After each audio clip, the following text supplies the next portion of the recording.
Vida Sana. Amigos de Vida Sana, muy buenos días, un miércoles más para hablar de su salud, de la prevención y cómo podemos manejar las diferentes patologías que miércoles a miércoles estamos tocando y presentando para todos ustedes. Hoy vamos a hablar de patologías en los niños.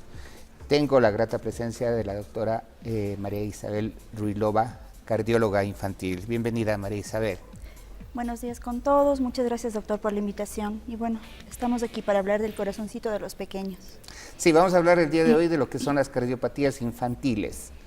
¿Qué es una cardiopatía en primer término, María Isabel? Sí, bien, bueno, cardiopatías congénitas hablamos de las enfermedades del corazón pues que están producidas desde el vientre de la mamá, que el corazón no se formó bien cuando se estaba desarrollando a nivel del vientre de la mamá y obviamente pues eso los vemos cuando el bebé nace. En general, aunque también podemos verlo a nivel intraútero cuando se hace algún estudio a nivel de la barriguita de la mamá. Quiere decir que estas patologías estamos o podemos detectarlas desde el embarazo. Sí, podemos detectar a nivel de un ecocardiograma intraútero, ¿sí? Ecocardiograma fetal que se llama, pues ahí ya podemos detectar a nivel más o menos de la semana 18 a 21, es la edad gestacional ideal pues para hacer un rastreo del corazón. ¿Sí se lo hace? ¿O generalmente estos niños o bebés que ya nacen con problemas cardíacos, generalmente los detectamos luego de que ya nacieron? A ver, de poder hacérselo se lo puede hacer, pero en realidad la mayoría, estamos de hecho trabajando en eso para que el diagnóstico de las cardiopatías congénitas pues sea precoz, ¿sí? Sea a nivel del vientre de la mamá y poder garantizar al bebé cuando nazca una atención adecuada. Ahora vámonos a la sintomatología. Ya una vez que nació el bebé y no se le ha detectado en el vientre uterino, ¿no es cierto? O en el desarrollo gestacional, ¿cuáles son las características que presenta un bebé con una cardiopatía? En realidad depende mucho de la gravedad de la cardiopatía. Hay cardiopatías que son unas cardiopatías simples, es decir, que el estado de salud del corazón no está sumamente comprometido, pero hay otras cardiopatías que son complejas, o sea que tienen muchas patologías a nivel del corazón. Por ejemplo, tienen alguna válvula mal, tienen alguna arteria que está saliendo de otro lado. Entonces, las cardiopatías complejas en general dan sintomatología antes del digamos cuando nace el bebé. Sí, pero hay otras cardiopatías que incluso pueden pasar desapercibidas y, ¿qué le digo? Recién comenzar a escuchar un soplo a partir de la semana o de los 15 días de vida. ¿Cuáles son las características de esta sintomatología para que los padres puedan tener una idea de asistir inmediatamente donde un cardiólogo en este caso? Sí.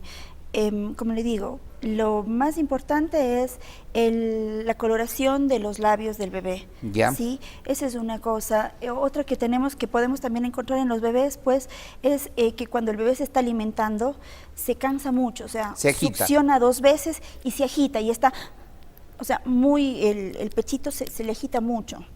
Sí. O sea, no se alimenta correctamente por esta causa. No se alimenta adecuadamente, exactamente, no se alimenta adecuadamente. Cuando llora se comienza a poner morado alrededor de la boquita o de las uñitas, ¿sí?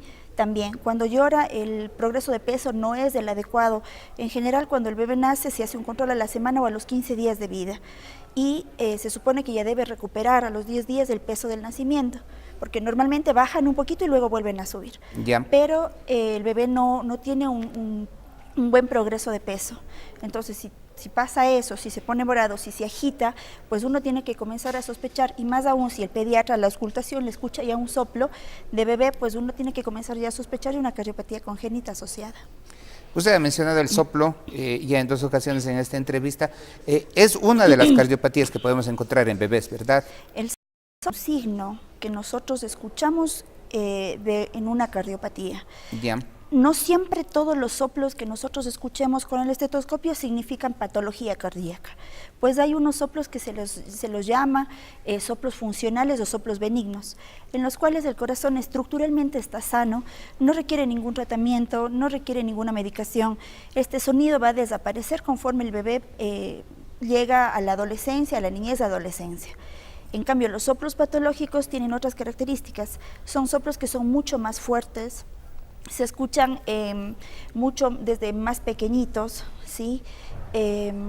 Estas son las características de los soplos. Tenemos algunas imágenes, María. Sí, ahí, bueno, vemos, obviamente el corazón es como una casita, yo siempre digo, de 4 cuartos, 2 cuartos de arriba que son las aurículas, 2 cuartos de abajo que son los ventrículos. En la imagen pues vemos que tenemos separada en rojo la sangre oxigenada y en azul pues la sangre que está sin oxigenar. Y en la mitad, en la imagen que veíamos, pues ahí veíamos un agujero en la mitad de la pared de los 2 ventrículos, ¿sí? Ya. Esa imagen, la idea es que la sangre oxigenada y la no oxigenada pues esté separada. En este caso, en el caso de la imagen que poníamos, ahí tenemos en cambio en la parte de arriba esa flechita en rojo que está demostrándonos una comunicación interauricular, o sea, un agujerito que normalmente no debería estar abierto. Hay una comunicación que no debe existir, ¿no? Tiene que estar completamente cerrado ahí. Tenemos un número telefónico para que puedan hacernos preguntas en vivo. Paula, ¿tiene alguna? Si nos hace llegar, ¿no?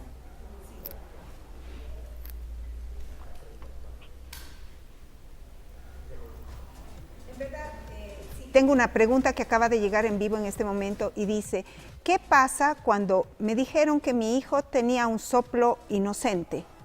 Que es un soplo inocente, pero no pasó el soplo a los 12 años, sino continuó. Cuando uno dice que tiene un soplo inocente, funcional o benigno, que se llama, está diciendo que el corazón estructuralmente está sano. Obviamente para haber dicho que tiene un soplo inocente, debieron haberle hecho exámenes complementarios, ¿no? Debieron haber hecho una radiografía de tórax, un electrocardiograma o un ecocardiograma. El soplo inocente indica que no hay cardiopatía, o sea, no hay patología cardíaca. Y hay algunas, en general, desaparece en la adolescencia, en general, pero hay veces que pues puede pasar el soplo durante toda la vida, sin que esto le afecte al bebé, al niño, pues, porque el corazón está sano. O sea, es simplemente un sonido de la turbulencia que hace la sangre cuando pasa a través de las válvulas, cuando entra a las arterias, cuando golpea por las diferentes, las paredes del corazón. Eso es un soplo funcional, benigno o inocente que se llama.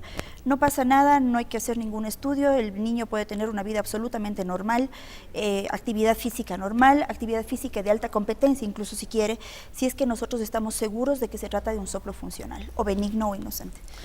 Ya, ahora es importantísimo que nosotros y la gente que nos está escuchando y viendo sepa cómo se tiene que manejar en el tratamiento de un paciente niño con una cardiopatía. Sí. El tratamiento, obviamente. El tratamiento va a depender, va a estar basado pues en la cardiopatía que tenga. Tenemos aproximadamente 28 tipos de cardiopatías diferentes. ¿Cuál es la más frecuente? La más frecuente en la población infantil es la comunicación interventricular. La que vimos en la imagen. La que vimos en la imagen, la que estaba el agujerito en la parte de abajo del corazón. Ya. Esa es la comunicación interventricular, es la cardiopatía más frecuente. Obviamente la comunicación, aquella, la que estamos viendo justamente ahora en la imagen, Ya. que puede estar ubicada o a nivel del, justamente donde está en la mitad, o más hacia la punta del corazón, o más hacia la mitad. En base de en dónde esté ubicada, pues nosotros necesitaremos dar algún tipo de medicación y esperar a ver si es que esto se va cerrando solo. Si no requiere cirugía. En las comunicaciones interventriculares, mientras más a la punta estemos, pues más posibilidades de cierre espontáneo tenemos. Si está más al centro, pues hay menos posibilidades, aproximadamente un 30 a 40%. Siempre nosotros iniciamos con un tratamiento clínico que es en base de medicación anticongestiva, diuréticos, se dan diuréticos, para tratar de sacarle un poquito de carga al corazón, para que el corazón trabaje con menos cantidad de líquido, digamos, más livianamente. Y si es que no nos va bien con eso, pues ahí sí tenemos que pensar en cirugía. Ya. Paula, ¿tienes alguna otra pregunta? Sí. Sí, están preguntando que le han dicho que la niña tiene que hacerse un cateterismo. Tiene que hacerse un cateterismo y quiere saber cuáles son los riesgos de esto. Bien. ¿Qué edad tendría la niña? Tendríamos que ver la patología que tiene la niña y la edad que tiene la niña. El cateterismo puede ser un cateterismo diagnóstico o un cateterismo terapéutico. Es decir, el cateterismo diagnóstico nos ayuda solamente a confirmar nuestro diagnóstico ecocardiográfico. Ya. Y, por ejemplo, a medir presiones pulmonares y resistencias pulmonares, uno ya pensando en un probable procedimiento quirúrgico. Ahora, un cateterismo terapéutico, en cambio, se puede dar en aquellas cardiopatías que son pasibles de cierre percutáneo del defecto. Por ejemplo, la comunicación interventricular que veíamos, al estar ubicado en la mitad del corazón, se puede poner un amplatzer que se llama, que es como un tapón que le cubre al agujerito que tiene, le cubre por ambos lados y le deja sellado. Ya. Puede ser eso, puede ser un ductus arterioso persistente que también se le cubre es como un tubito el ductus, ¿sí? Se le cubre en las dos entradas y se le tapa. O puede ser una comunicación interauricular que también se deje el agujero pues en medio de los dos lugares. ¿Tenemos otra pregunta? Ya, estamos ahí. Sí, doctora, interesante tema. Una pregunta. ¿Los niños que tienen esta patología tienen algún impedimento tal vez en su desarrollo físico o intelectual con el paso del tiempo o pueden tener un desarrollo completamente normal? Bien, esto también va a depender del tipo de cardiopatía que tenga. ¿Sí? Hay cardiopatías que son cardiopatías simples, que pues puede el niño llegar a tener una vida absolutamente normal, sin necesidad de nada, o sea, puede jugar, hace educación física, va a sus escuelitas de natación, de fútbol, lo que sea, vida normal. Pero hay otras cardiopatías que se llaman cianosantes, o sea, que tienen disminución del oxígeno a nivel sanguíneo porque no llega suficiente cantidad de sangre hacia los pulmones para que se oxigene la sangre. Entonces, en estos niños realmente la actividad física va a estar un poquito disminuida porque se van a cansar con más facilidad, ¿sí? Entonces ellos mismos como que se ponen un límite y no se desarrollan, no pueden hacer mucha actividad física, ¿sí? Neurológicamente también depende mucho de la cantidad de oxígeno que esté disminuida en la sangre. Sí, obviamente nuestro cerebro se alimenta de glucosa y de oxígeno. Si tenemos una disminución de oxígeno, pues puede tener un retraso en el desarrollo psicomotor. Puede haber. El tratamiento consiste obviamente en lo que nos ha explicado, pero la frecuencia que tiene que asistir donde el cardiólogo infantil en estos casos es muy importante que el público lo sepa. Sí, va a depender igual de la cardiopatía. Por ejemplo, hay cardiopatías simples que con una visita al cardiólogo una vez cada 6 meses o una vez cada año, pues estamos bien. Pero hay cardiopatías que comprometen mucho el estado general del niño, que incluso pueden tener algo de síntomas de insuficiencia cardíaca, entonces tenemos que hacer visitas al cardiólogo pues más seguidas, a veces mensuales, a veces trimestrales, ¿sí? Va a depender mucho del estado clínico en el que esté el niño también. Usted nos había mencionado que la parte motriz en estos pacientes, niños, se puede ver afectada. ¿Qué tipo de afección motriz podemos tener? Podemos tener en el retardo de pautas de adquisición. Por ejemplo, que un niño normalmente se tenga que sentar a los 6 meses. Ya. En lugar de sentarse a los 6 meses, pues se sentará a los 8. En lugar de gatear a los 9, pues gateará a los 10, 11 meses. Es un retardo motriz, nada más. Retraso motriz. Ya, sí. Que se lo tiene que diferenciar muchísimo con el PCI, que obviamente tiene un retardo motriz también, pero con diferentes características, ¿ya? Eso la gente tiene que conocerlo. Bueno, ahora con las cardiopatías, hablemos de porcentajes, María Isabel. ¿Qué tan frecuente es las cardiopatías? Bien, a nivel mundial se dice aproximadamente... Tenemos imágenes, ¿no? Sí, mientras más nos va explicando. Sí, a nivel mundial se dice pues que las cardiopatías están presentes en un 1 a 4% de la población mundial. Ya. Obviamente, si es que hay un antecedente familiar... Estamos hablando de las cardiopatías infantiles, ¿no? Infantiles. Ya. Infantiles puntualmente, de un 1 a 4% es la cantidad de cardiopatías a nivel mundial. Ahora, si es que la familia, por ejemplo, si es que la mamá es la portadora, este 1 a 4% aumenta hasta 4 veces más. Ya. ¿Tenemos otra pregunta, Paula? La pregunta dice, doctora, buenos días, una consulta. ¿Qué es y por qué se produce la tetralogía de Fallot? Bien, la tetralogía de Fallot es la cardiopatía congénita más frecuente de las cianosantes, es decir, de las que tienen comprometido el aporte de oxígeno en la sangre, ¿sí? La tetralogía de Fallot, como su nombre lo indica, pues es una patología, una cardiopatía congénita compleja, puesto que tiene 4 componentes. Tiene la comunicación interventricular, que tenía el agujerito que veíamos, tiene el ventrículo derecho, que es un poquito más grueso de lo normal, tiene una estenosis pulmonar, es decir, la arteria pulmonar, en lugar de ser así gruesita, la entrada es más finita. La disminución del calibre, ¿no es cierto? Disminuye el calibre de la arteria pulmonar, obviamente disminuye el calibre de la arteria pulmonar, disminuye la cantidad que pasa de sangre que pasa por esa arteria y disminuye la cantidad de sangre que llega a los pulmones para cargarse de oxígeno. Entonces, los pacientes en general tienen una coloración morada en los labios o se ponen moraditos, pues, o cianóticos con mayor facilidad que otros niños. Y otra cosa que tiene es el cabalgamiento de la aorta, es decir, otra de las válvulas está en medio de la comunicación interventricular. Es una cardiopatía compleja que en general en algún momento pues va a requerir tratamiento quirúrgico y hay veces no se necesita más de una cirugía pues para poder ayudarle al niño pues a que mejore su oxigenación.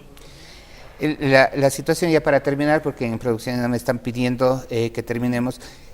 ¿Esta cirugía es riesgosa? Todas las cirugías de corazón son riesgosas, sí, absolutamente todas. Y esta cirugía es una cirugía que se tiene que hacer a corazón abierto, es decir, se tiene que parar al corazón y toda la sangre del cuerpo, obviamente, porque tiene que seguir circulando, porque los demás órganos necesitan oxígeno. Toda la función de corazón, pues la trasladamos a una bomba, a una máquina de circulación extracorpórea. ¿Sí? Entonces, son cirugías complejas, pero nosotros siempre obviamente vamos preparados ante cualquier eventualidad durante el acto quirúrgico. Pero sí, son sí, una cirugía, como ustedes entenderán, muy riesgosa.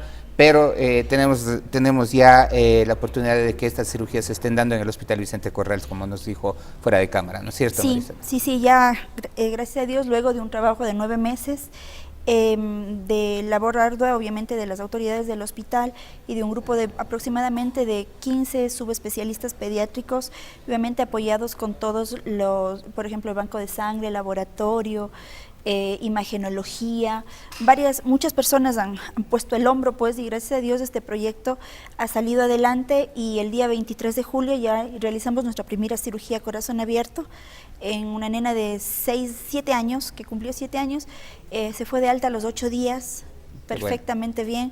Ayer la vimos por consulta externa para un control, está muy bien, gracias a Dios, y bueno, a partir de septiembre, pues en el hospital aproximadamente vamos a tratar de hacer una cirugía por semana. Vamos a ver, Dios mediante. Bueno, es una muy buena noticia para todos los padres de familia que tienen estos casos con sus hijos. Como ven, el día de hoy hemos implementado las preguntas a nuestras entrevistadas o nuestros entrevistados. Nos parece muy bien, estamos muy contentos porque la gente nos venía pidiendo.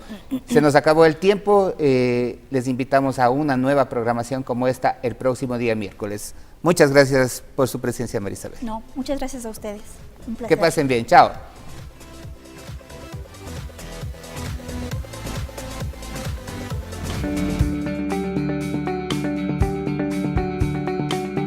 Vida Sana.